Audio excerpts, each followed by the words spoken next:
Acah's music. Coming Scott's music. Tino fama ne mweji ati fambe murima vanhu nakirwa nepatani Acah-Usadzima. Mabudonge bhima tinonama chipodoro chibvudza patima tima tiri musango tichivhima isu tinospakati bowe sikipa manyamari gowe Scotty na akatirowe ayuwiyuwiyowe isu tinospakati bowe sikipa manyamari gowe Scotty na akatirowe ayuwiyuwiyowe pinda mafaro Friday eli pinda nataku biyenda buka meri masiso mkaka akabaka kungesteri katuni mutu unge Tom and Jerry kunotova nakidza pati yakabakisa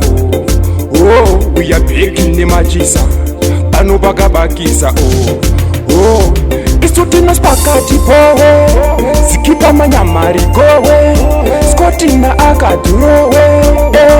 ayuwiyuwiyowe isu tinospakati bowe sikipa manyamari gowe Scotty na akatirowe ayuwiyuwiyowe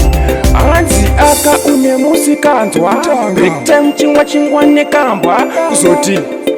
imi manzwa ari kutopiga chiti mutakunanzwa inhangu wanzwa Riddim kunyope isadza kudope agumani kuzo kumombe Jehovha Mwari vanosimudza marombe isu tinospakati bowe sikipa manyamari gowe Scotty na akatirowe ayuwiyuwiyowe isu tinospakati bowe sikipa manyamari gowe Scotty na akatirowe ayuwiyuwiyowe hanzi aka une musikanzwa breaktime nomwa chingwa nekamba zoti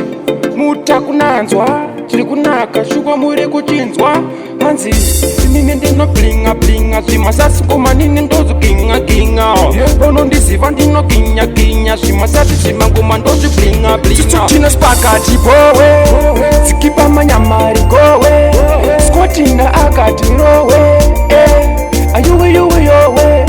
isu tinospakati bowe sikipa manyamari gowe Scotty na akatirowe